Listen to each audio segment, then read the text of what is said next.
Welcome back, all you beautiful adventurers of the Orphan Guild, or all you adventurers wandering on out there who happen to find us here on the channel. It is I, the host, the D&D Orphan, back today with another episode of the Wild Beyond the Witchlight. Our group continues their adventure into the wild lands of the Feywilds.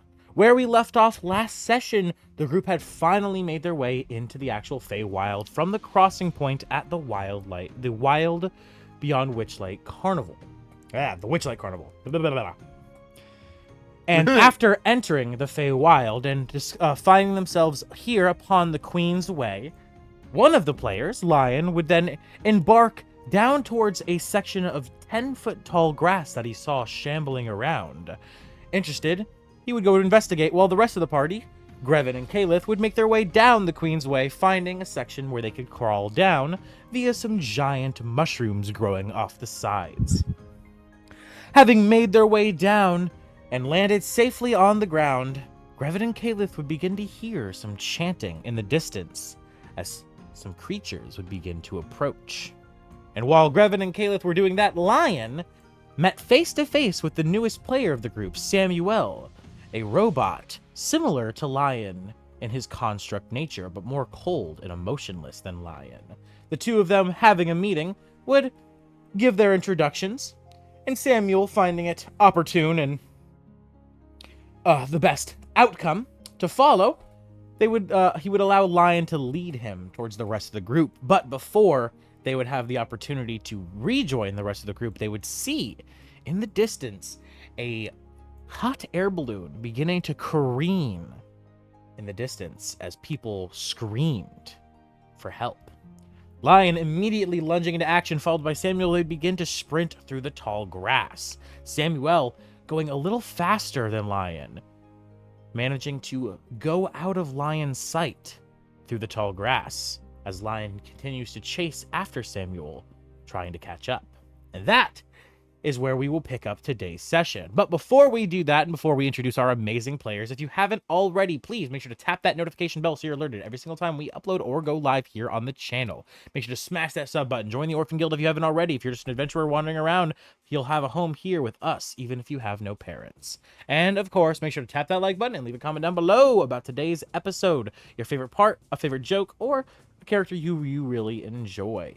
And with that, let us now begin the escapades and mischief of our players, and introduce those fine people. Starting, of course, with the craziest of all the crew. We have the one, the only, Kareem.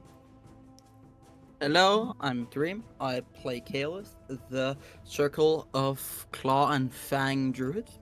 Well, eventual Circle of Claw and Fang. From there, we have the tumultuous Twisted. Hi, I'm Twisted. I play Grevin, the Circle of the Shepherd Druid. And of course, the killer himself, the one, the only, King. Hello, I'm King. I play Lion, the eventual Way of Mercy Monk. And with that, let us now begin today's episode. Starting with you, Lion. Lion, as you're sprinting through the tall grass, trying to, make your way towards this hot air balloon careening through the sky, you see Samuel begin to sprint past you, running at such fast paces that he leaves your sight through the tall grass. As you're chasing after him, please make me a dexterity check. Check a save. Check. Okay. Would that apply acrobatics or just dexterity? I'll allow acrobatics if you would like. Okay. Let's see how this goes. Indeed. Oh, it's the same anyway. It doesn't matter. Do-do-do.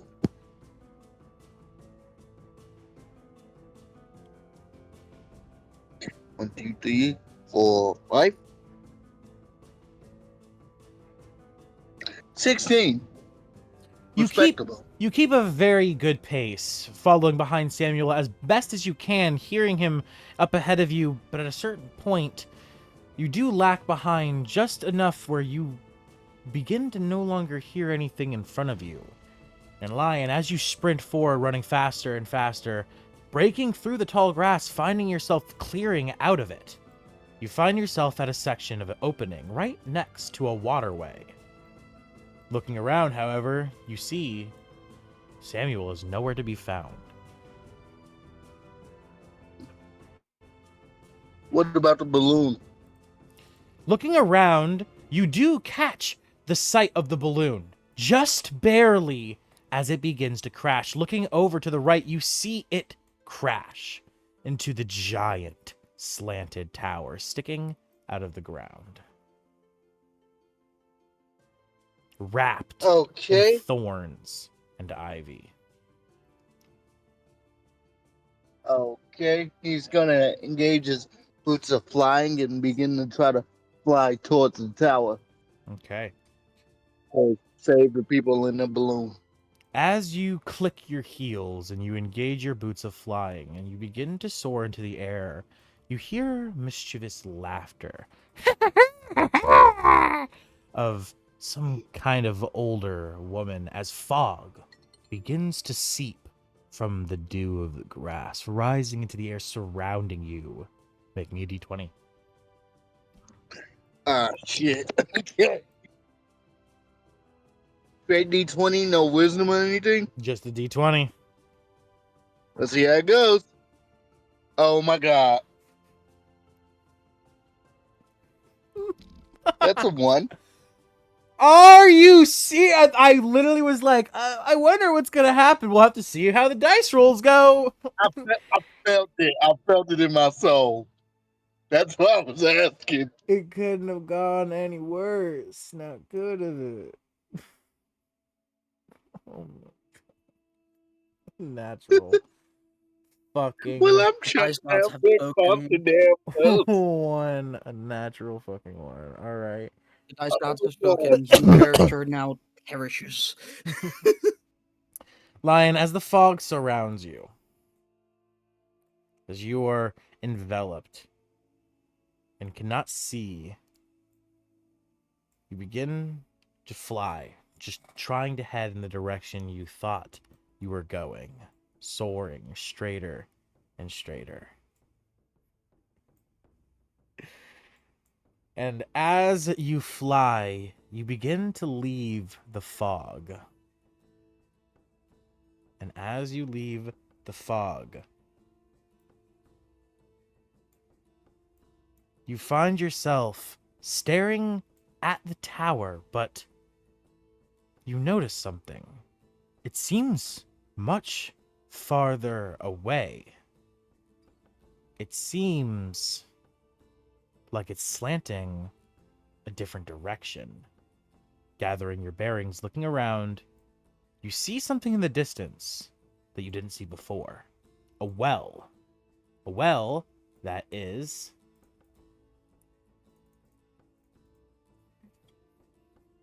60 feet tall, covered in ivy and moss. But looking around, you see no tall grass, as you realize you're not in Kansas anymore. Okay, buddy. Follow the yellow brick road then. Lion, looking around, what do you do? Can you make a perception check to see if he notices anything besides this well? Yeah, go ahead. Okay. That's +3.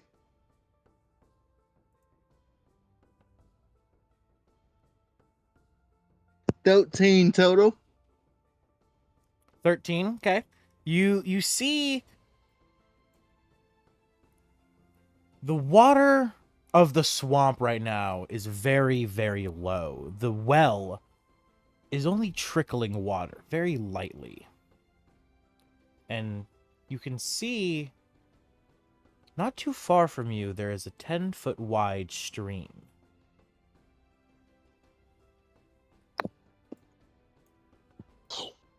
You see it on the opposite side of the well. hmm Okay, so is it being blocked by like a mudslide or something? What was that? Why is it only trickling? Is it blocked by something Would you like like the to stream? go? Would you? No, the well is only trickling, not the stream itself. The stream is running normal. It's just a 10-foot wide stream, and you can Oh, tell it's running from a downhill. okay. Give me just a moment. Sorry, I'm getting a call. Alrighty.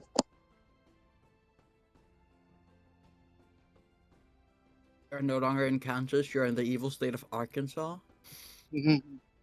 I'm in the state of what's it called? Not Oklahoma. I think it is Arkansas actually. Kansas. Yeah, Arkansas. Yeah.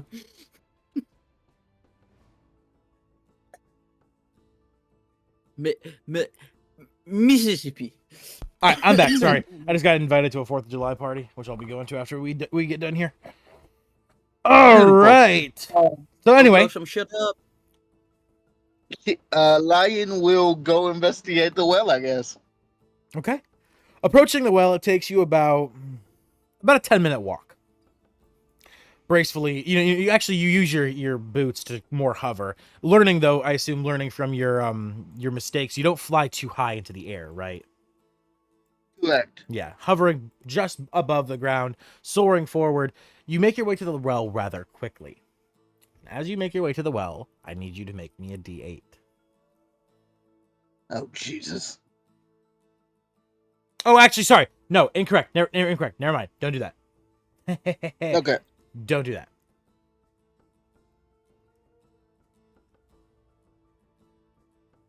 As you approach the well, 1 second.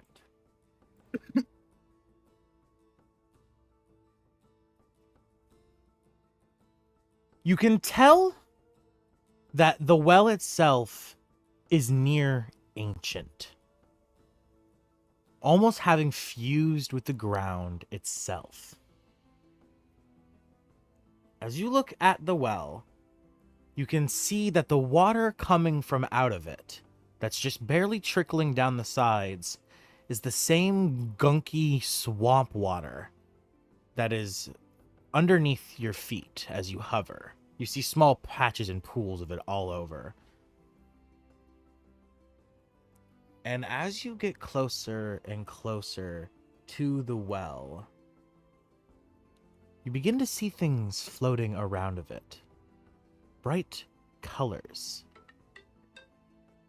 which you recognize at first to be maybe pixies or fairies. But as you get closer, you realize they are not pixies or fairies, but rather they are will-o'-wisps. As you get closer, they begin to float towards you, speaking in very high-pitched squeak voices.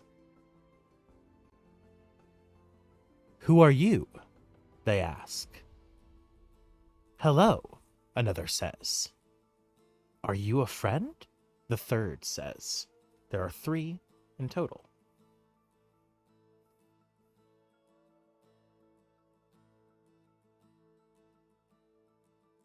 Hello. I am no one. "No one? That's a weird name." "Don't be rude. That's his name." "Nice to meet you, no one," the one in the middle says last. As they kind of float closer to you, kind of inspecting you. "I've never seen anything like you before, no one.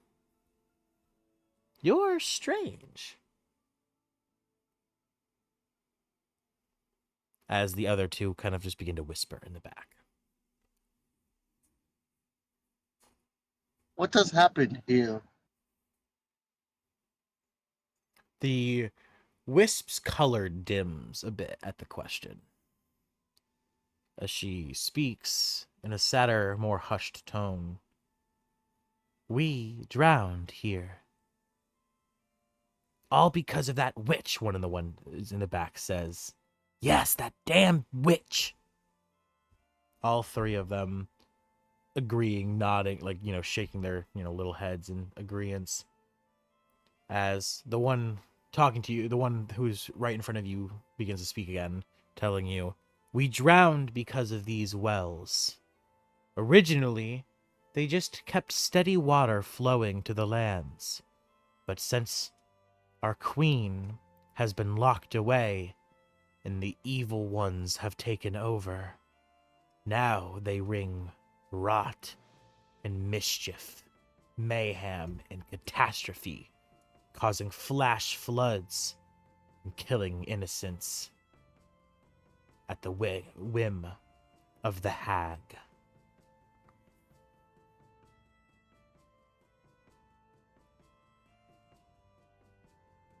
Are your remains within the well?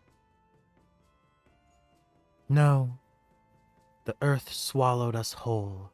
The very land ate our bodies. That is correct, my sisters speak true. The third and final one speaks. Our bodies are no more, being eaten by the land itself, made nourishment for the plants, as we died long, long ago. Now left cursed at this well. How might I break the curse?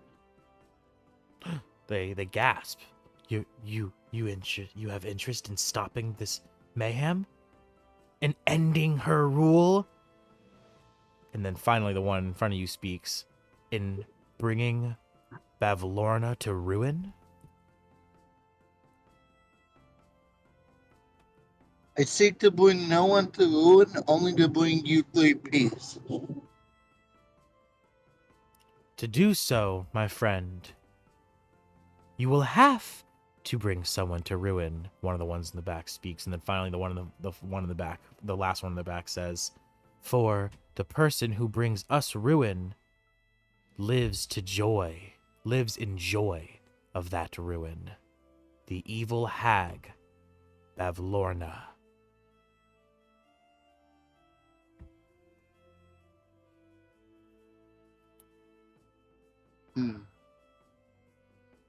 So be it. How would I go about finding this Bavlorna? Or, better question, how would I go about nullifying the effects on this area to give you all something much more pleasant to look at? We are so grateful. Yes, indeed we are, to finally meet someone like you. They continuously speak, sentences broken up between the three of them. As the one in front of you, floating right next to you, says, "We do not know where she lies, though we do know where you must begin, and that is at the tower. But please be careful, for if you truly wish to save us, it will be a dangerous road ahead." And as all three of them continue to speak in their broken sentences, they begin to fly around your head, circling above you, as they grant you I'll go ahead. as they grant you a boon.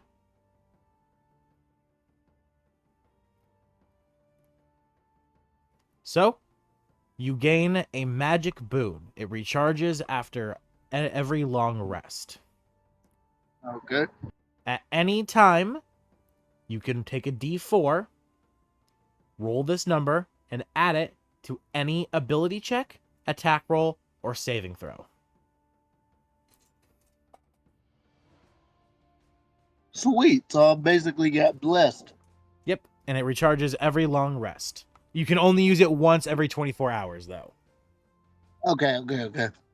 Yeah. All right. All right. Well, And I was going to as they bless you, floating above your head, chanting a hymn, a song, something of the Feywild language, you feel the magic flow into you and bless you. As they look, they float down, their magic dimming and fading. They seem tired, weary, as the one who was speaking to you, floating to you, floating next to you, looks to you again and says, "That is all we can offer for now. But if you meet one of our brethren, fellow souls lost within the wells throughout hither, please show them the same kindness, and they may grant your friends gifts as well." And as they say this, they don't die, but they begin to rest upon the edge of the well, falling to slumber.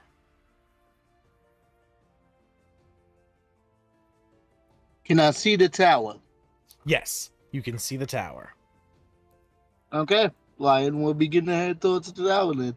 All right. And as you begin to head towards the tower, we cut back to Grevin and Calith.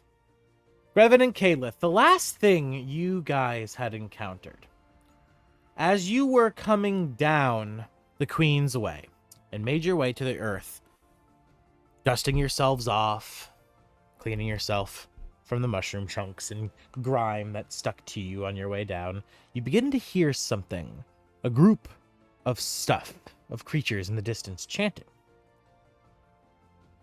As you quickly snap to attention, looking around, you identify the direction in which the noise is coming from. You hear it coming from the north side of you. As you quickly both turn around, you begin to hear words chanted.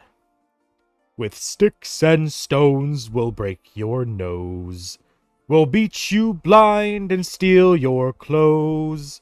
But none among us can compare to one Willie Swift and stand-up hare. He's scarf that's glorious, thief notorious. His deeds are truly meritorious. With a wink and grin, he'll show his cunning. A flash of his scarf, he'll take off running. And quick as a bolt, his long scarf trailing. Grasping, grailing, you'll end up flailing. You'll pout, you'll moan, you'll huff, you'll sneer. Thanks to Adong Longscarf, Brigade Prince of Prismeer." And as they finish the chant, you see them marching up through the area, coming face to face with you as they look to you and they take their axes in their hands and point them to you. And they stand there. How far away are they right now? They're about 20 feet. 30 feet, I'd say. Okay. Can I do something when I hear them chanting and coming towards us? Of course. What would you like to do? I would like to, what is in my near vicinity? Is there anything that I can kind of like block line of sight? There are some giant mushrooms right next to you. You could attempt to break one off. But other than that, I mean, you could hide under one of them, you know? I have a different suggestion. I just want to break line of sight. That's all I need to do. Is that possible in whatever's area that I'm in? Give me an acrobatics check to see if you can clamber up one of these mushrooms to hide behind also, the keep in Queen's mind, Way. I still have the effects of spider climb. Ah, you do. Perfect. So yes, I would say with spider climb, you could easily make your way up one of the mushrooms that are right next to you and clamber. Like I said, I'm just trying to break line of sight quickly, like kind of like step behind something. Yeah, that's what I'm saying. Like you because you jump down to the ground because these mushrooms are like acting like ladders essentially and stairs, platforms all the way up the Queen's Way. You have to hop up onto one of the mushrooms and then you like make your way behind the column of the Queen's Way. You know, like see like right here these columns and everything. You kind of like make your way behind one. You get what I mean? Okay. These columns. So- and such. As soon as I break a line of sight, I would like to wild shape. Okay. And will, while Grevin does that, Calith, what are you doing? See, my plan was to turn into a centaur, have him jump on my back, and just run away. Well, you see Grevin quickly turn, spider climb up a fucking mushroom, and hide behind a wall, and then he begins to wild shape into something. Isn't that a level 2 feature? Anyway.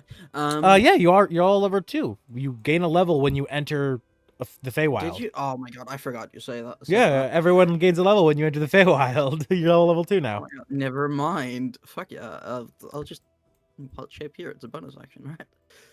All right. So you quickly begin to wild shape as well. Yeah, I think I'll wild shape into like it's the start of the day, right? Yes. Okay, I'll just wild shape into like a cricket. Okay. You wild shape into a tiny little cricket.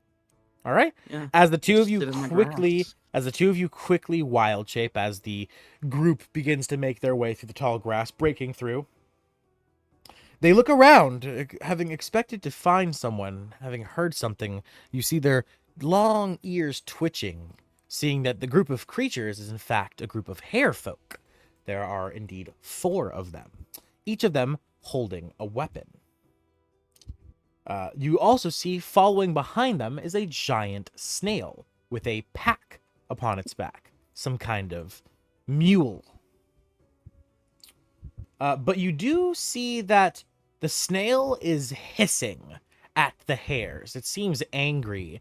And then you notice closer that one of the hares holds a chain tied around its neck as he pulls and snags it along angrily. They look around. The group is upset as one of them turns to the other. I thought you said you heard something, boss. I really thought I did. My ears were twitching. Someone's around. They're playing a trixies on us. As they begin to look around and make investigations. Discord sound effect for this. Please, Grevin and Caliph, make me a stealth check at advantage. Okay.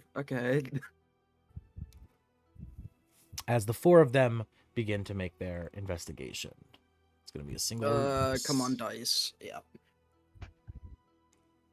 Okay. Let's see what they get for their investigation.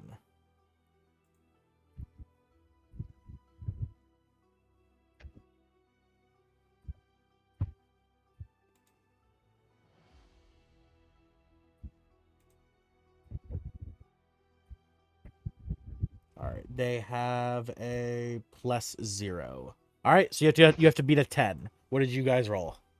14. 14? 22. 22? As you guys begin to blend in with the environment, Grevin, what do you actually wild shape into? I didn't even hear you say what animal. Tiny little spider. Little spider? Okay. As you guys wild shape and you begin to blend in with your natural environment, you become near unnoticeable.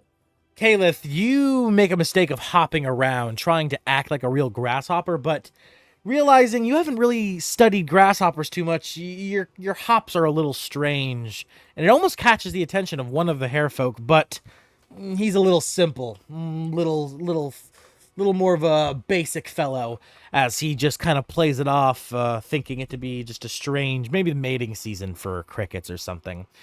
As they all do a heavy search of the area for about 15 minutes of deep searching before they all regroup back together around the snail, and one of them having a gourd on their side, seeming to be their leader, speaks. Nothing to steal, I guess, fellas. Agdon's not going to be happy, but whatever. Let's see if we can find anyone else. All right, back in formation. As they begin to march, chanting their same chant. With sticks and stones, we'll break your nose. We'll beat you blind and steal your clothes. As they begin to fade into the distance. So, while I was being a spider, while they were searching, I was just doing the normal spider thing, kind of making like a little bit of a web. Have I caught any flies? Well, let's roll a d20. Do a public roll too. I would have just made fucking cricket sounds. Hey, so you managed to catch 2 flies. I'll just be sitting there as they're walking away. I'll just be sitting there munching on a fly. All right. Caliph would have rubbed his legs together. So how unlucky was he? Did he attract an actual cricket? Is he about to break a poor cricket's heart? Let's find out. I said the DC is 10. Yeah, a cricket comes hopping up to you. Boink, boink, boink. And it's you can see there's like heart eyes in the cricket's hexagon, like 1,000 hearts, because fucking weird hexagonal eyes and everything. And the Yeah. antennas bend into a heart shape as he begins to raise his cricket arm and playing his other cricket arm against it like a violin. He's like begins to try to serenade you. Yeah. I hope he gets stuck in my web so I can eat him. Oh yeah, Caleb would like slowly jump towards the web. Are you see you start hopping towards the web, and I'm gonna make a perception check at disadvantage because he is madly in love. That's a 7. Yeah, as he just continues to hop following you.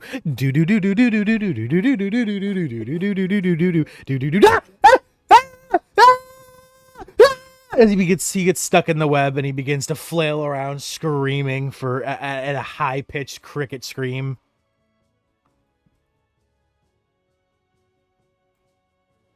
That poor cricket. You see him look to you, and like Jack holding on to the edge of the door, he reaches his hand out and he says, "I love you. I'll never let go." And then Grevin, Let's crunch. go. Yeah, Grevin fucking kills him and then his whole body limps and goes cold, just like Jack's from fucking Titanic. Oh god. As he sinks. I'm sorry, Jack. There's just no space on the door that has space for 4 people. Yeah, as he sinks. Sorry. Lifeless, dying. You both earn a negative karma point. Put it down in your notes. Okay, that's fine. Negative karma point? Yeah. Well, I would've got, like, some fucking inspiration for that. I'll give you both inspiration. I'll give you both a funny dice as well. Take a funny dice as well, both of you. But you're both also getting a bad karma point. That's for fucking sure. Law of the it's like a natural law. I'm just acting like a spider. I know, but you killed the poor man in love. That poor cricket. Yeah. It's not my fault he didn't see the fucking net. I just got in my net, my web, and I'm being a spider. I'm sorry I was driving a car and I ran a guy over. I was doing car things. Oh, and I'm sorry, officer. I didn't mean to lead him into a car. That's not my fault. He was just following me. No, it's not. No, it's not. That's what he did. I just ate food that got in my web. Caleb's plan was just leading him to the web so Caleb could get away, so they could get away. But I didn't expect. You could have also just wild shape. You could have just canceled your wild shape, and his poor heart would have just been broken, and he would have hopped away. In the area, and you know. Take your negative karma point and shut the fuck up about it. Been gone for 2 minutes. I feel like I did nothing wrong here. Normal nah, we have done nothing wrong. We are sweet little peas. Yeah, you guys did nothing wrong. Oh yeah, that combat we were. I supposed seriously didn't. I just acted like a spider. That's all I did. Hey. Acting like a cricket almost got me assaulted. What do you mean? He was serenading you, not attacking you. Cut him some slack. But the animal kingdom doesn't really have consent, you know? Okay, let's not get into that. Let's not get into that discussion. Anyway, as you guys definitively hear the Brigade exiting far into the distance, you no longer hear their chant. Do you guys exit your wild shape? Oh, you can probably traverse some distance. Crickets can move pretty fast, can't they? Yeah, they can. Can I ride the cricket? And we'll just keep traveling in cricket, and because we can stay in this form for what, 2 hours? An hour. Well, isn't it equal to our level, or is it half our level? No, it's half level. Oh, gotcha. So yeah, we can just travel like this. I'll ride the cricket, and we'll just travel. 45 minutes, yeah. And also, DM, just as a side note, Krovax would have been keeping an eye on our monk companion lion. Yeah, Krovax. Your bird reports back to you. I don't know what the fuck happened, but I saw a cloud form around him. Then the cloud disappeared. He was gone. Scoops. Dude is just gone. Such an intelligent creature. Sound like an idiot. I always do crows and ravens as that kind of parrot ass sound. All right, so as you guys for a while thus far, we've split the party, killed a poor innocent cricket, avoided combat. Why too? Or you getting could knocked down. have avoided combat by threatening those guys fucking so easily. They're they're pussies. But this was funnier, and you know I like this better. Grevin had already left because I was planning on just turning into a centaur and just running with my fucking 80 feet of round movement. Well, it's probably at this point anyway that you guys begin to hear the screaming in the distance as a hot air balloon goes careening into the tower. I don't know if you guys can even really see it though, because you're tiny little cricket, you're little bugs. Can you guys even see above the grass? I have Krovax. Oh yeah, Krovax. If I'm riding the cricket, I can actually use Krovax's eyes. And I'm jumping on top of the grass blades, you know, as crickets do. Yeah. Well, you see. The more important question is, how much ground have we covered in the 45 minutes? What do you mean 45 minutes? We have an hour of wild chase. Yes, How long will it take us to get there? of going, chasing after the hot air balloon. Okay, well, how much movement does a cricket have? I don't know what it has in D&D. I'll check. Yeah, Oh, look right now. Yeah. A cricket. It's a type of insect. Because I'm curious, where is lion on the map? It has a 40-foot movement speed. That's the same as a fucking horse.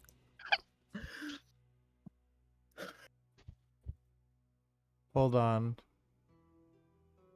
Cricket, there's 45 movement speed. There's not even an actual. Are you looking at the giant ground cricket? I think it's a cave cricket, small beast. Yeah, the cave crickets. And it has an ability for a standing leap. It can long jump 15 feet, and its high jump is up to 10 feet without a running start. Yeah. Cave cricket. How much did you say it has? Their movement. Okay, so Yeah, it's 45 movement speed. It says 30 feet for me. Cave cricket? Yeah, cave cricket. 30 feet speed, 30 feet swim. That's not what I'm looking at. I'm looking at the wiki. Yeah, I'm looking at it. That's So- what I'm looking to do. D&D wiki. So let's 40 feet, 40 feet, let's 45 look feet. at There's real like 4 numbers. different types of crickets here. Yeah. They all have 40 or more. So if we use real life statistics, if a cricket were the size of a human, it could jump 50 to well, they can jump 50 to 60 times their body length, which isn't a lot. But if we scale that to human size, it's a lot. So we can make it fairly far. So yeah, because think of it, they can jump. Send pretty me far. send me the link to the one you're looking at, because the two I found so far both say 30 feet. Just me just send you a screenshot real quick. Yeah, that works too. I'll link the one I found. Oh, I've even got Emerson's. Yo, Yeah, you gotta. There's a bunch of stuff this little cave I'm cricket immune has. to radiant damage. What the fuck? Radiation. Radiation. Oh, radiation and radiation sickness. I'm immune to. This Oh, this is for fall. Yeah, no, these are irradiated crickets. These are Fallout. Okay, I found what you're looking at. This is the Fallout D&D wiki. This is no. Yeah, no. No. You will not be getting the Fallout crickets. No, we will be using this one. I'm sending it to you right now. Okay, I'm cricket. posting it. I'm posting it right now into the chat. This is what we will. No, I found the one you're looking at. That's from Fallout. These are the ones we will be using. Yeah, okay. So, well, that's still our normal. Okay, so a long jump rules are. Let's check again. So, with a running start, No, and 30 feet is still adorable. Can you yeah, use your but action? That's 60 feet. If to you use make an a action long dash. jump, you cover a number of feet up to your strength score. They have so a cricket has strength score of 12. So with a running start of 10 feet. He doesn't need a running start. He's got standing leap. Yeah, I know, but yeah, that's without. But if I add a running start of 30 feet and then I jump, then I can jump 32 feet on top of moving 30 feet, which is 62 feet. But you could also just action dash and go 60 feet, which is, 2 but this feet is less. 2 feet farther, yeah. Come on! But then you actually have to make strength checks continuously, don't you, to actually see if you... No, not for jumps. That's for clearing difficult terrain. Okay, that makes sense, okay. Yeah. The check is for difficult terrain. If you decide to do the jumping version, it's going to take you... Within 45 minutes, you'll have gotten... Let's see here. So... How big is this map? times... So, scale in miles. Okay, so 10 feet is about 2 miles. I'm just going to go with that. I'm just going to go with that. 620 times 45 is 27,900 feet, which is feet. All right, it takes you 3. It's a 3-mile travel to get to the slanty tower. But we get there. Well, to get to the hot air balloon. The hot air balloon crashed into the slant. It crashed into the actual tower. All right. Yeah. No, it's not. All It's right. not here. It's not this right here. No. That's where it's just was, but it's it crashed. Yeah. It crashed into this. It's like on the top spire of this one. Oh, gotcha. How many feet in 3 miles? There is 15,840 feet in 3 miles. I can cover almost 6 miles because it's 27,900. You can go 60 feet every 6 seconds. I can travel 5.28 miles in 45 minutes as a cricket. Hold on, I want to make sure of this math because this math it feels weird to me. Hold on. All right, so you can go 60 in 6 seconds times 6, and then multiply that. So 62 times 10 makes 60 seconds. Yeah, I was just gonna do times 10 now. Yeah, which is 620. 620 times 45. And then times 60. 2,700. Yeah. Yeah, 20,000. Times 60. Because each minute of 60 feet, each minute you can go 600 or whatever. Oh, 60. In an hour, you can travel 216,000 feet as a cricket. Yeah. Quick question though: if he's going full blast for 45 minutes, would that be a con check? Just asking. Yeah, for sure. You definitely. Travel in D&D still covers a lot of ground with 30 feet movement. Yeah. Oh yeah, you can straight blitz people if you try hard enough. But I mean, you can travel for 8 hours in D&D before you need to make con checks. Yeah, but that's not sprinting though at max pace. Yeah. That's not. Sprinting. Wait, how many feet is it to the tower? You said in 3 miles or whatever. It is 15,840 feet. So we can even at a regular slow pace, like a regular walking pace, we can almost make it there. So we can just like speed up a little bit and then take our time. Yeah, that's literally just what we're doing. Yeah, but we're just jumping instead. We'll only do the action dash every like third turn. We'll make it there, no problem. Why would I action dash when I can action jump? Which gives me 62 feet. Right. Cricket, because you have special abilities as cricket too for your standing leap, so it is one. Yeah. It is a cricket's natural thing. Yeah. All right. As you guys begin to travel, leaping, going through. You, let's see. I am gonna need Grevin a acrobatics check from you to see if you're able to, because while you do have spider climb as a spider, you are grabbing onto something that is as small as you. It's not an easy. He can not- web himself. He can web himself to it. No. If he webs To what? himself to you, that's gonna constrict your movement. Well, Like it's you in can back. do it without constricting Constrict his it. movement. It's not like I'm webbing up his legs. Yeah, but like he needs his wings to add to his jump. Crickets use their wings, their legs, their antenna. Like you're riding on his back, like causing a lot of problems, especially if you're webbing him. So I figured you're like continuously moving around the way because you have to watch out for his wings. Every time he needs to open his wings, you have to watch out for like you're gonna have to be moving around him while he's traveling.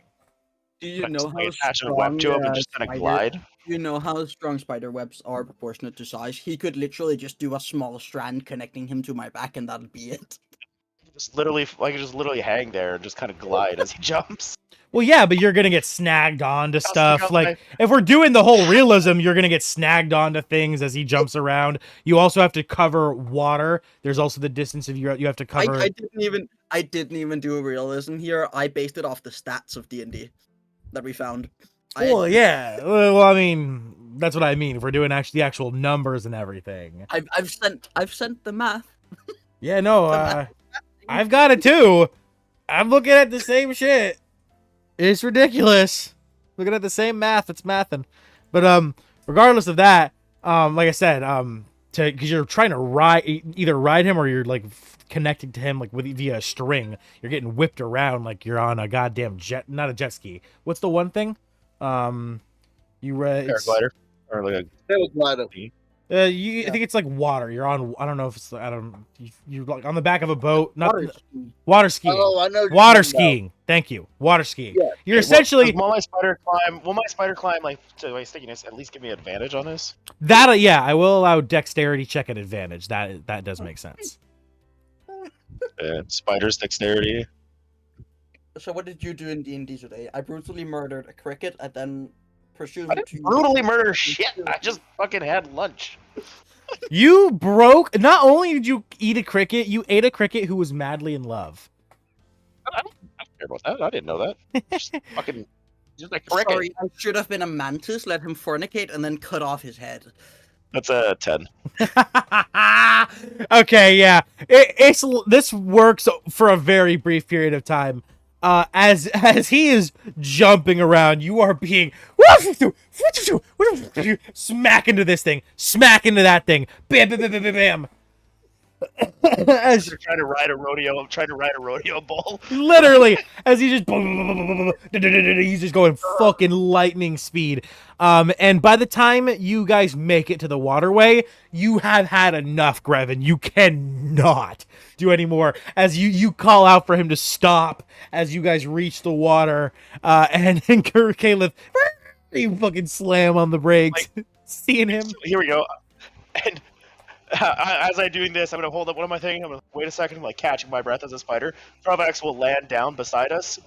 I'll just climb on Krovax. Yeah. And I'll as signal the cricket to get on Krovax. And as you climb on Krovax, as you guys are at the waterway,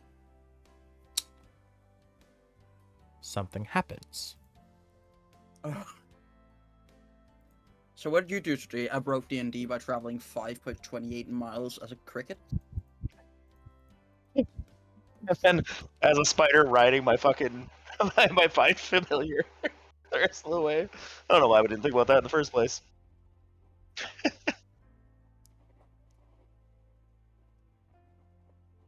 Okay.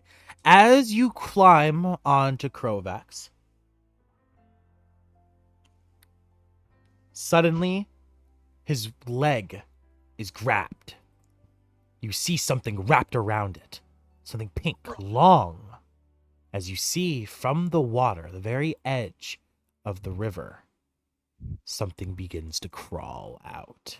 5 mud mephists emerge from the muck. What Methods. Method? Yeah, is that not what I said? I'm dyslexic as fuck, okay? Yeah, I'm asking. I'm making 5 sure. mud frogs! I think they're frogs. They're like Methods frogs. are elementals, no? They look like No, frogs. methods are elementals. What? No. They look like frogs. Are- They're made of mud and they look like frogs. They're frog boys. As they begin to come out of the water, the 5 of them look at you. As the one with its tongue wrapped around Crovat's leg stands strong and firmly in place, keeping it wrapped around. You see the other 4 begin to slowly crawl closer as they stand on their hind legs. And the 4 of them look to you and say, "Hey! We're the frog boys! We're the 4 frogs and our frog friend back there makes 5. We're the 5 frogs! And you've walked into our territory. And you know what that means? That means either it's time for lunch or it's time for you to make us lunch. So what's it's gonna be?" Provax will start making the sound of a baby crying. Using mimicry. The fucking 4 frogs look at each other. "Is your bird a baby? What the fucking shit?" Do they? I'm a spider right now. Like, do they even? Why are they talking to a fucking spider? Because No, they it's can talking tell about animals because communicating. they can tell that you're not actually animals. Because they while they look like frogs, they are elementals. They're just calling them themselves the 5 frog boys. Yeah. Okay. So, I have an idea. I'm gonna turn into a frog. Okay. You wild shape from a fucking from a cricket into a frog. Yeah. Okay. And you look like a frog now. Now what? Now what are you gonna do? Jumping away, because I'm a frog. As the 4 frog boys look to each other and they say, "Ow! I didn't know one of you was also a frog. Ah, he can go. You 2 though, crow and spider. What's it gonna be? You either guess our favorite food or you become our new favorite food. What's the choice?" What was that? I hold out a cricket leg. You pull out a cricket leg? I hold out a cricket leg. You hold out a cricket leg. You hold out a cricket leg. As they look to it and they say, one of them, the one on the very end, his tongue snaps out and grabs it off of your little spider leg and snaps it back into his mouth and gulps it down and says, "Appreciated, but you still gotta guess our favorite food. So, tick tock. What's the answer?" What are you doing, Cream? I'm gonna try and persuade these guys by just before I'm like completely jumping away. I'm gonna turn around and I'm gonna say, "You guys know he's also a frog in disguise, right? They're both frogs in disguise." Hey, how can you speak as a frog? In 2024, Yeah, you can can still speak. Yeah, you can speak as in wild shape. Wild shape. I can't speak. What the fuck?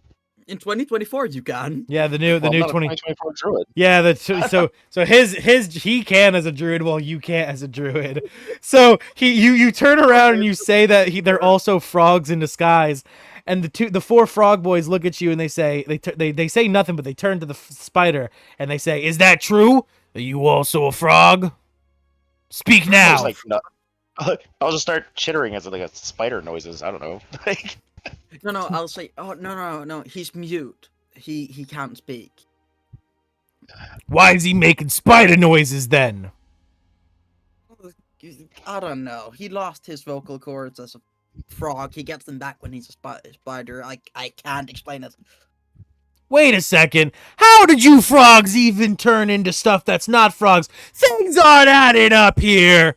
As the 4 frog boys, they begin to cross their arms. Yeah, roll a disadvantage. So like, is there one's tongue still wrapped around Yes, Crovax's because leg? the 4 frog boys are standing up. There's one frog that's still standing. It's not standing. It's on all 4s, and its tongue is wrapped around Crovax's leg.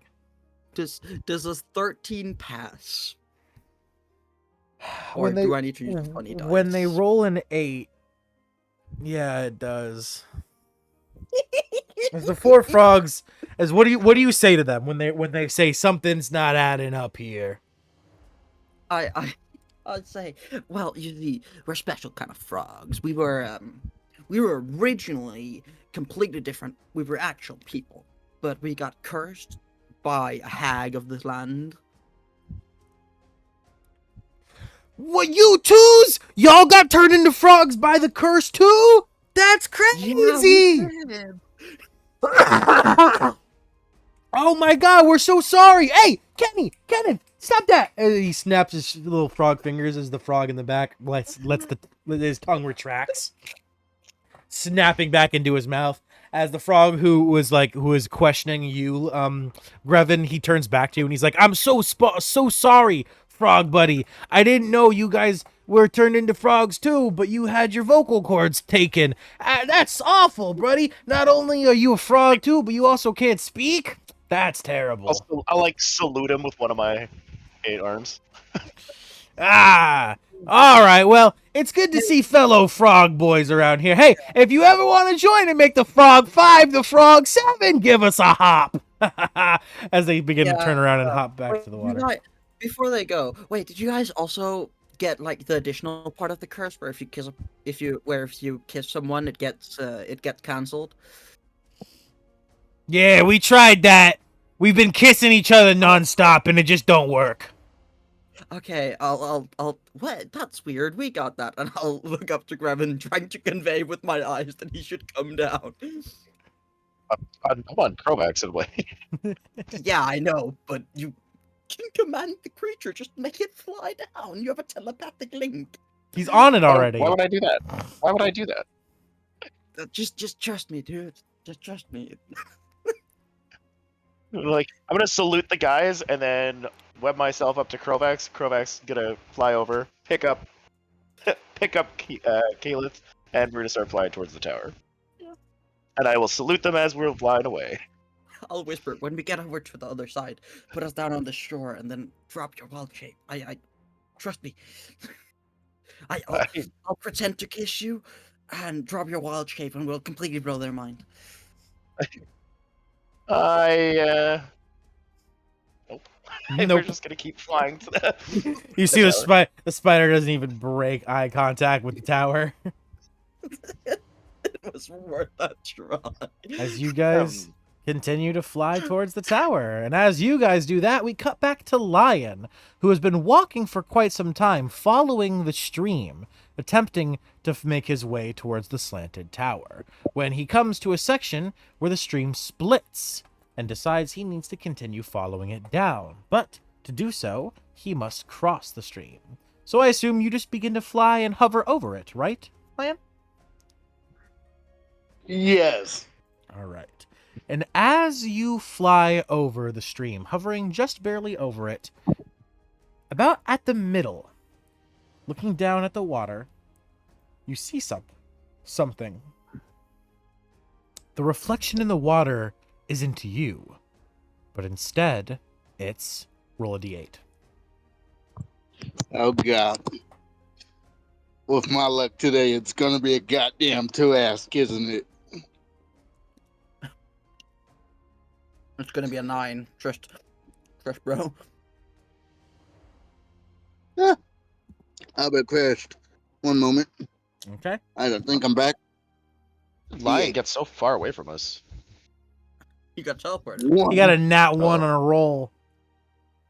Yes, I did. That's what I was asking earlier in the session. Can I see how far Lion is from everyone else? I know he got yeeted halfway across the map. That's a 1? Hour ago. Set a 1. Yes. As you look down to the water, in the reflection, what you see is a headless, child-sized scarecrow with metal lobster claws for hands. As you look at it, it begins to remove its head, popping it off, dropping it out of distance, and grabbing another one, popping it on. This one, an upside-down wooden bucket with a piece of cabbage sticking out of it.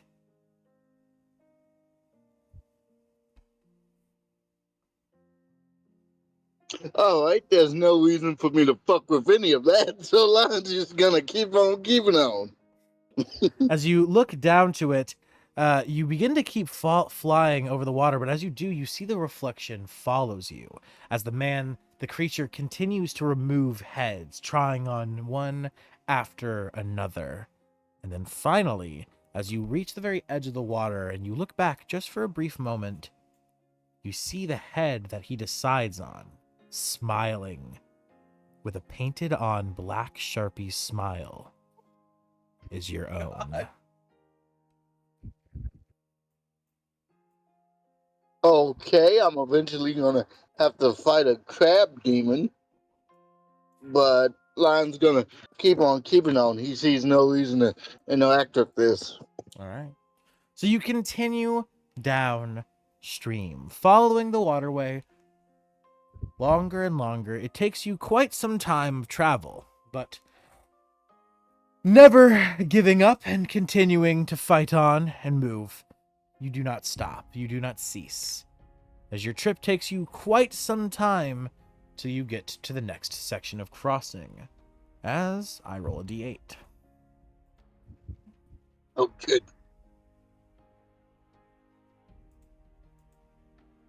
Another one. As you get to this section where the water splits, you see coming floating upstream is a large abandoned raft. It's 8 foot square, wooden, and you can tell it's very well made. As it rises up the water flowing against the stream, it crashes into the shore, right next to you.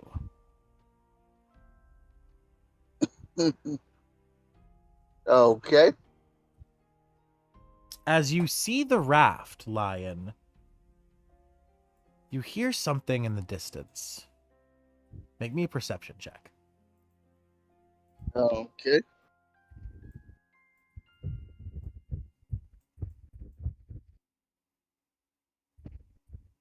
$19. In the distance, Lion, you see clear as day. You hear the sounds. One of the wells, just like the one you'd seen before, it begins to flood water, pouring, gushing out from it. The water begins to rise. You see the stream begins to rise as the raft begins to rise as well.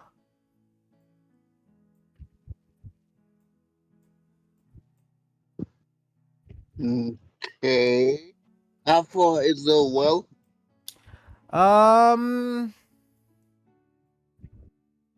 Half a mile. How far is the tower? About a full 2 miles. Mile.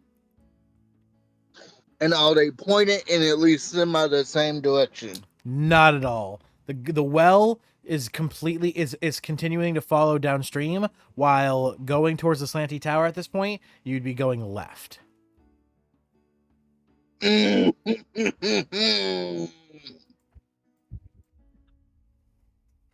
But looking to looking to the slanty tower, you do see that now that you're closer to it, you are able to recognize that it's on a platform, raised probably about a mile high into the sky.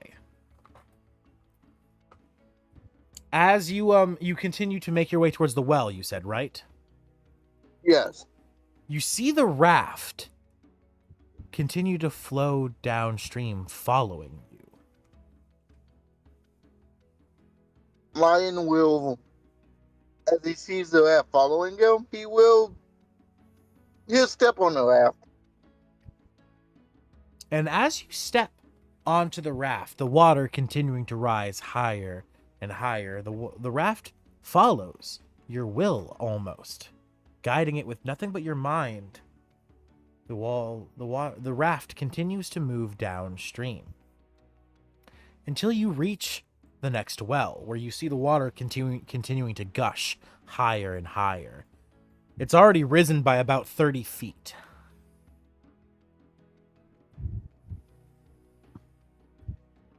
Okay. Um.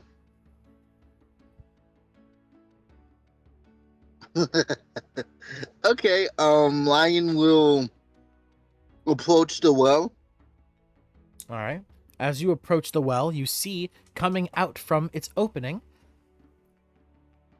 are 2 will-o-wisps.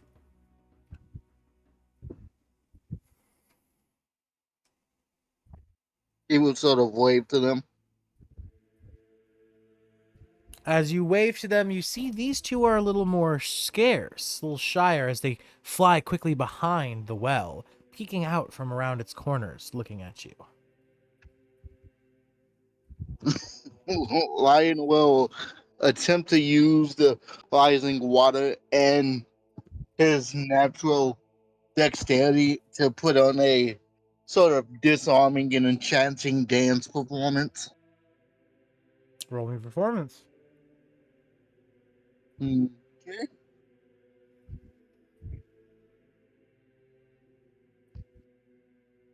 That would be 13 plus 4, 17. Wait a second. 13 plus. Is it 4?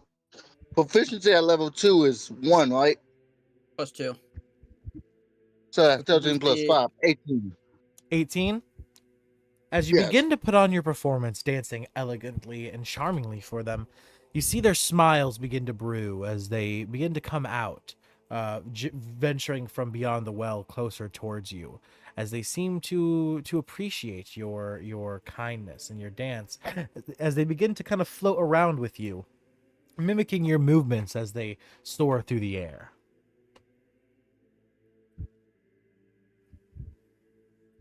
As he finishes, he bows to them politely like you would a dance partner.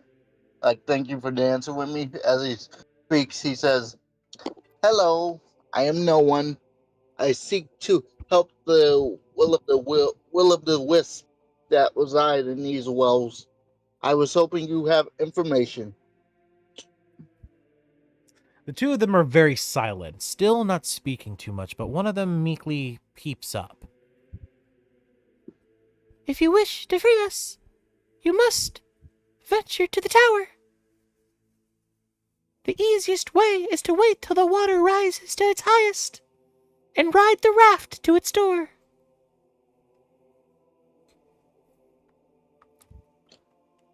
I was also informed that you all may have boons. I was separated from my adventuring companions and was hoping for some aid. As they look to you, they look to each other, whispering for a brief moment. Then one of them begins to float closer to you, saying, If you truly wish to help us and free us from Bravonia's curse, then we will offer you aid. as the will-o'-the-wisps, the 2 will-o'-wisps begin to hover around your head, attempting to give you magic, but it fails. It doesn't work. As they quickly realize, looking to you, they say, Oh, you've already been gifted magic from one of us. I'm sorry, but only one will-o'-wisp's blessing can reside in someone at once.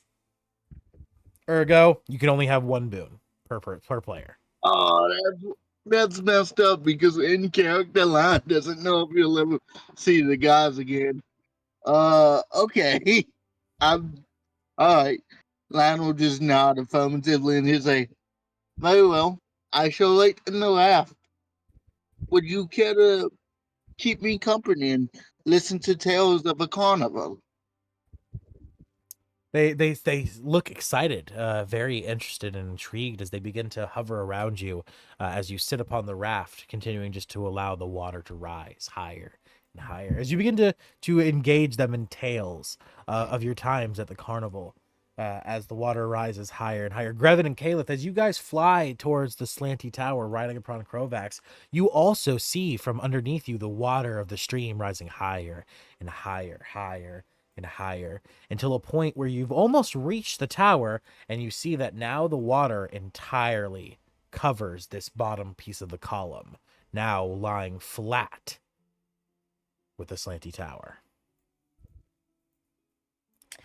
And as you guys fly closer and closer, finally arriving at the slanty tower, Lion, after a certain point, we see the hot air balloon. Like, isn't the hot air balloon up here? Isn't that where we're going? it's crashed into the actual side of the slanty tower. But however, as you actually approach it, you see that now where the hot air balloon had crashed into the tower, it seems nothing is there any longer. It seems as if the tower has magically repaired itself. You don't see a trace of the hot air balloon at all. No, now it's as if it's completely gone. Oh, that's weird. Do my 8 fucking eyes deceive me? As you guys fly around the tower, trying to find where the hot air balloon crashed, you find nothing at all. Every window tightly locked shut, most of the building wrapped in thorny vines, making it impossible to land anywhere without hurting yourself. And as you fly around, you see something in the distance, slowly floating closer towards the entrance of the slanty tower. As Lion, you were having your conversation with the will-o-wisps. At a certain point, the water had risen so high that it became, you knew you would be able to enter the tower. Disembarking from them, saying your goodbyes as you would direct the floating raft towards the tower, floating closer and closer over the waterway. As you would look into the air and you'd begin to see something flying around the slanty tower, a bird you would recognize instantly.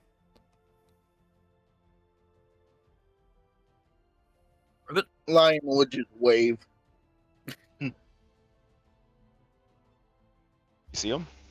Yeah, Grevin. Caliph would- You see as you ride upon Krovax with Caliph, you looking down from the bird, you see upon a raft Lion waving up at you. Oh. Ca- And Ca- how long Caliph- has it been? It's our wild shape's probably just about to run out, so I just re-wild shaped. I had him another hour. Well, that wasn't even close to an hour into our wild shape though. No, it was at least a quarter in. Anyway, well, sit down here and revert wild shape. As you fly down towards the raft, joining Lion landing upon it, you all you wild shape back into your normal form. No. I'm staying in frog form. I have a funny, Caliph will look to Lion and he'll speak, Lion, I have been cursed by a hag. I need a true love's kiss. I need a kiss, not a true love's kiss. I need a kiss so I can break the curse. You say all of that in character exactly as you just spoke it. Yes. As Lion looks to Reaching you. up like a hand to Lion, like, kiss me. Looks to you, my good man. We are in the Feywild. Acknowledging a name is extremely dangerous, and as you said before, everyone knows this. Lion's not even going to pay this frog any attention. As Lion, you look at Grevin and you ask, "Who's the frog?"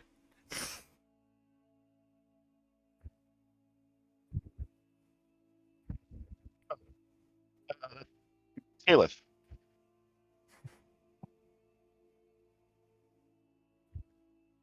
I see. Lion Well, smacks his forehead. Fucking, does no one understand the rules of the Feywild? pretty much. He's just like, I don't know who you speak of, frog, but we have business to attend to within the tower. Let us go. And he just walked towards the door. Can I hit him? Obviously, he doesn't have a mouth right now because he also wiped off the one we made. But You can mean I tongue? like hit his head with my With your tongue? tongue? and then unwild shape when I do that. Yeah, as you fucking your tongue shoots out, it smacks him in the back of the head like a little fucking dink. I'm tempted to derail this further, but I don't want to do it. And I'm tempted because he's a monk. I want to try to reactionary catch it and fling him into the water. Deflect I'm a missiles. Lion, you I'm just so on Lion, for it. Lion, you grit your tentacles inside of your faceplate, like gritting teeth, as you just feel the little tink on the back of your head, and then you hear him slowly transforming back into his normal state. You hear him going, "Oh, I've been saved! Oh, the magic curse has been released! The prince's kiss has revived me! I'm saved!" As the raft floats closer and closer towards the slanty tower. As he says this, Lion's just gonna say, I believe the kiss requires consent. Therefore, you should still be cursed. No, Now, the please witch, never do the that witch again. doesn't mention consent. No, it Never do doesn't. that again, or I will chuck you across this plane. As you wipe, Well, if it gets me where I need to go. you're wiping off the little bit of sticky tongue goo from the back of your head, Lion, as the platform, as the raft slowly reaches the very edge of the slanty tower. As you guys reach the very as you reach the slanty tower, you see the crumbling stone tower rising from the swamp, leaning at such an angle that it threatens to kneel over. Black brambles surround the tower, clinging high to its lower half. Hanging from the crenellations of the tower's side to its peak, woven almost like a basket around it. You see the tattered and tangled remains of fabric and rope from banners and cloth all around, once inhabited, now seems desolate. As you all look to the tower, you see on its slanted platform the black basket of the hot air balloon that you saw careen into the tower.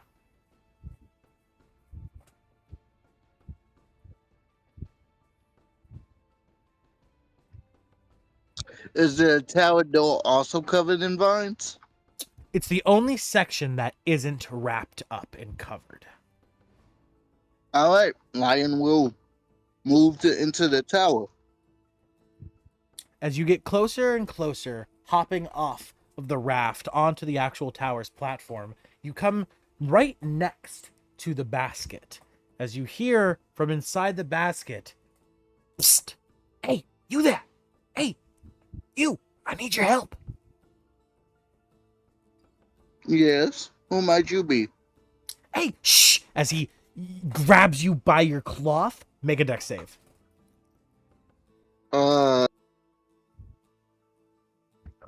Would that be at advantage or no? No, just a flat dex save. Okay. Surprised. Almost. Oh, you're right. He doesn't have any of the gear of the other characters I've been making. All right. Deck save. Come on.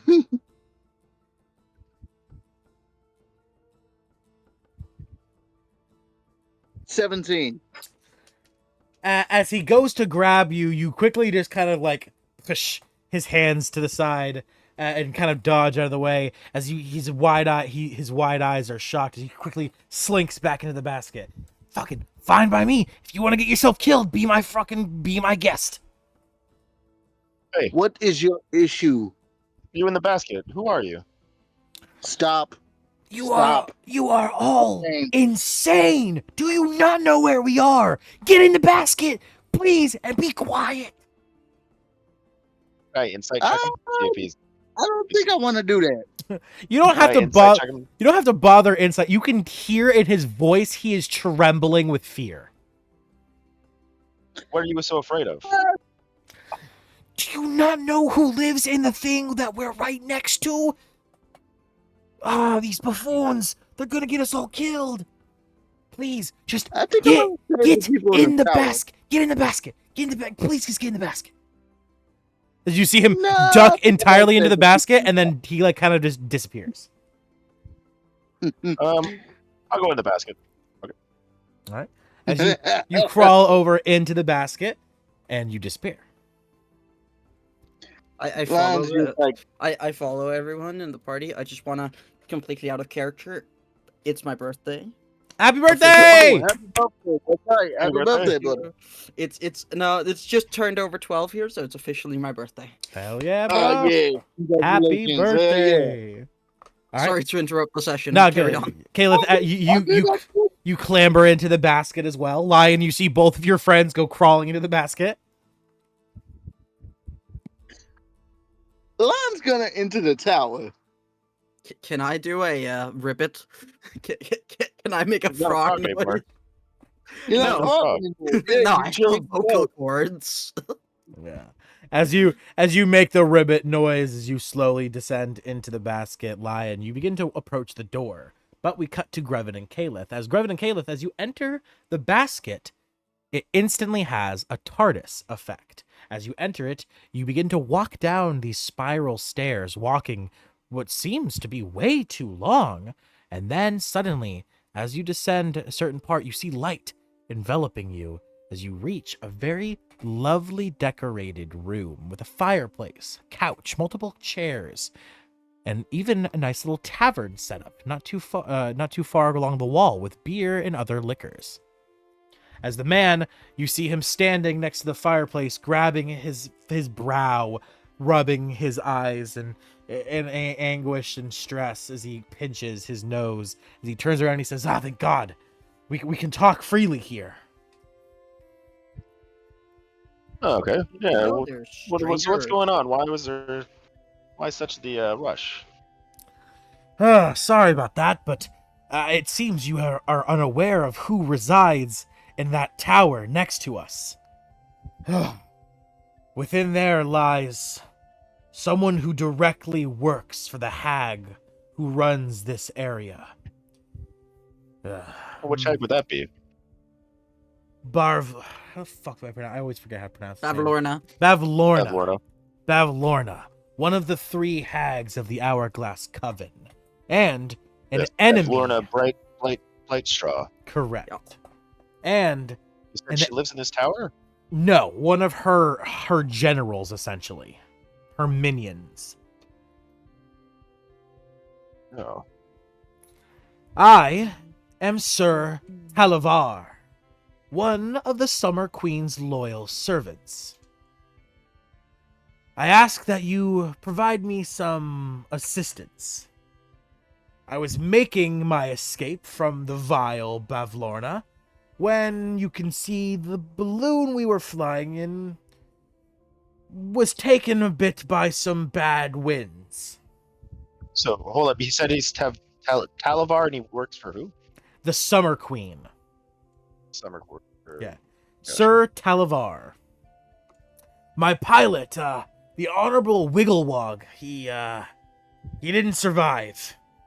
When I woke up, he was missing and my basket was lying here on this slanted platform. I've been trapped here for a while. I must tell the queen about the fall, my queen about the fall of Prismere. If you can help me escape this area and get away from the one who resides in the tower, then I might be able to provide some assistance to you. Oh, what type of assistance? Well, to begin, just to get into the tower, there are guards. 2 serpents sleeping in the brambles surrounding the door. If you awaken them, they might put the squeeze on you, or worse, devour me. If we can deal with them, maybe I can get out of here without being found, and you can make your way into the tower. Oh, is there something that we should know? Is there some reason that we should go into the tower? I mean, we do need to find Bavlorna Blightshaw, she's stolen something of mine. And we know that her house is a cottage, is a cottage on stilts in the Face Swamp.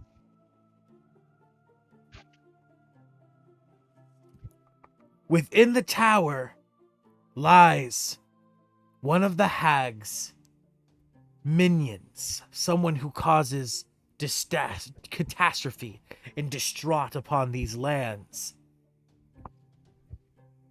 And there also is quite a few goodies as well. If we can free the tower from the minions' control, it might be a kind of home base, an HQ, for us to fight against these evil hags who have taken Prismere.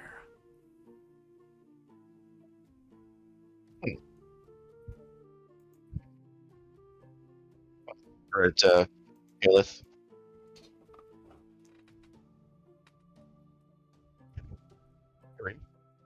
Yeah, what? Sorry. Looking over at you, looking for your input on what he's saying.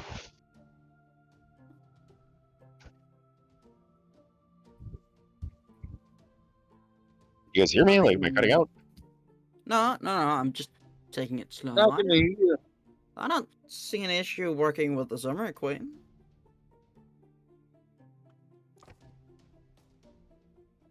I think it'd be a good idea to try and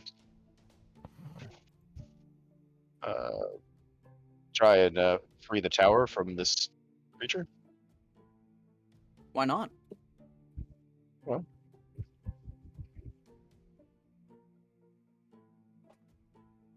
what do you, Sir Talavar? What would you have us do? To start, we must take out the guard snakes.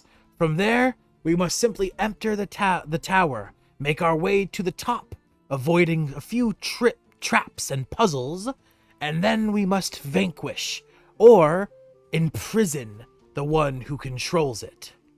From there, we can then hopefully make our way to the Telemy Hill.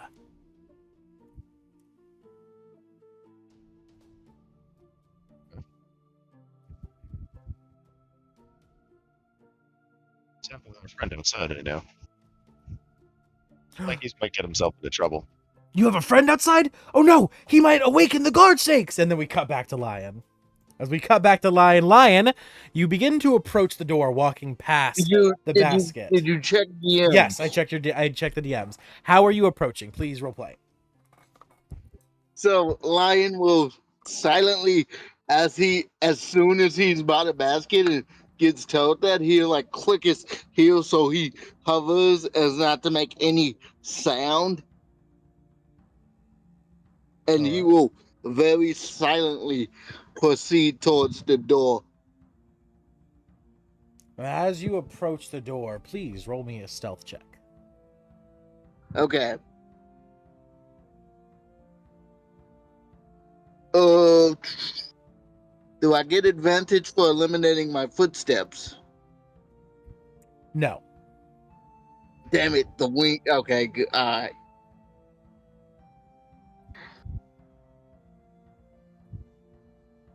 Come on. 21. All right. Let's see what they roll against that. Oh,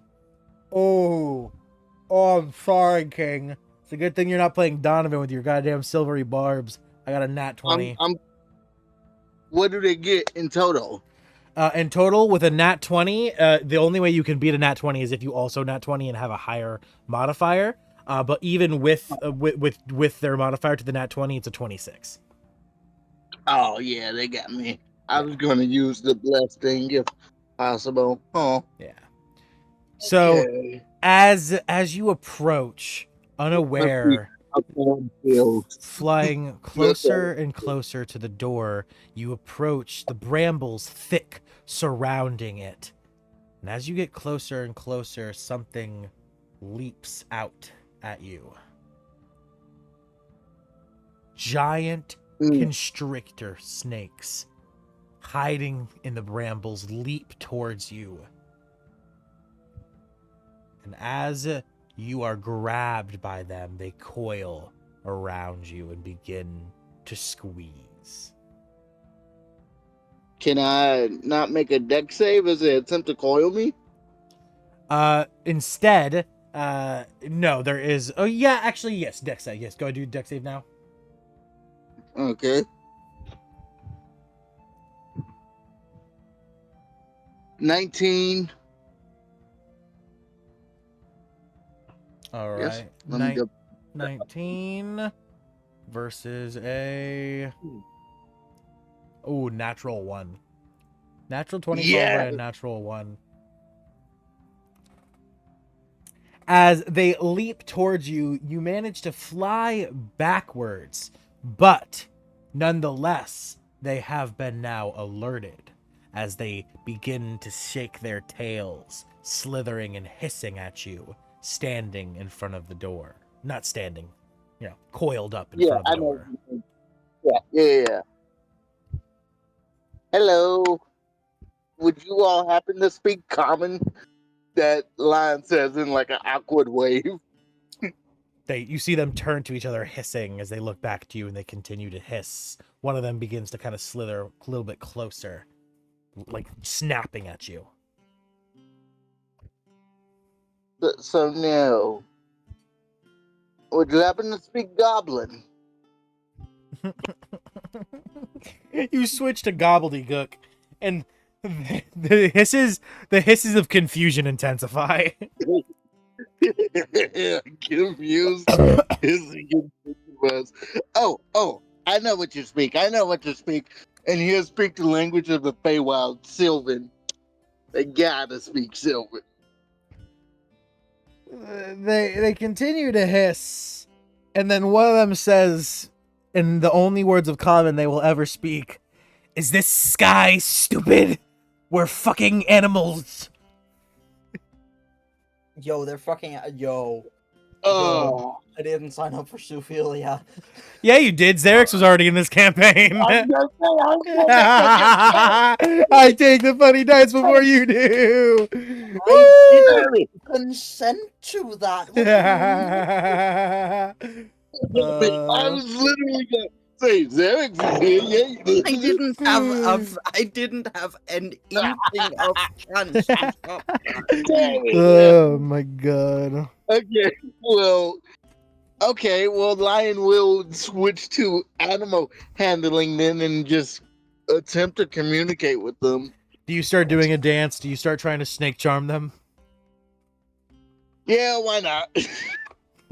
You remember to your time in the carnival that one time when you guys went to a desert land, they hired a snake performer who did these dances that would charm the snake. Should have learned the fucking flute. It's actually no, the flute actually doesn't do anything. It's the body movements of the person. I know. Wait, if I know the body movements, does that give me advantage? Yeah, I'll allow it. Yay!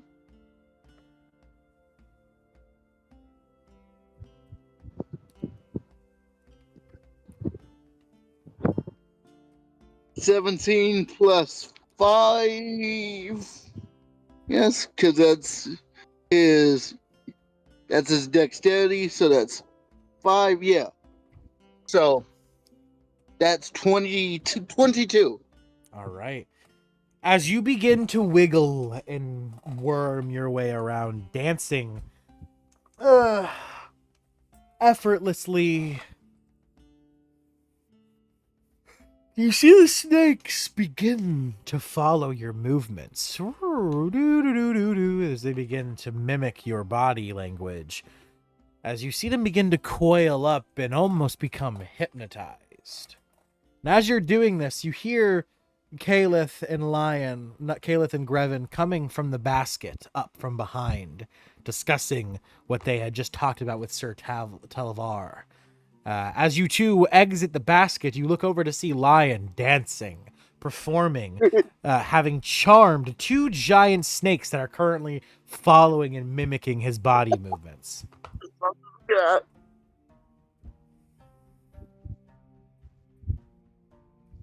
What do you two do?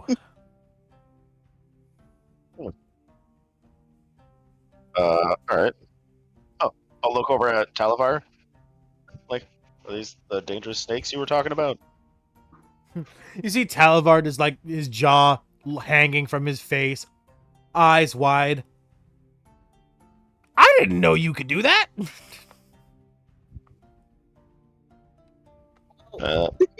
We come from a I'll say- carnival. We've been around. In beast speech, I'll say hi to the snakes. As you speak to the animals, you hear them respond, "We're busy dancing." Yes. All right. Should we go in then? I'll look over at everybody else there, Talvar and Caleb. I guess. Shit. Walk in the door.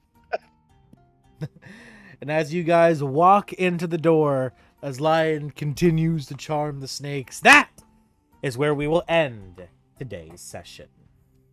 Once Oh, again, I was gonna ask if I could sneak in one last thing of Lion, like sort of easing them out of the dance and following behind the rest of the party. we're gonna pick up. Yeah, that we'll pick up right here Okay. with the role play. So yeah. So with that, as always, I hope all of you beautiful adventurers at home have enjoyed today's episode. If you did, please make sure to tap that notification bell, smash that sub button, and hit that like button and leave a comment down below. I've been your host, the D&D Orphan, signing off to all of you beautiful adventurers, and I will see you in the next episode. Say goodbye, everyone. Later. Bye. Peace. Bye-bye.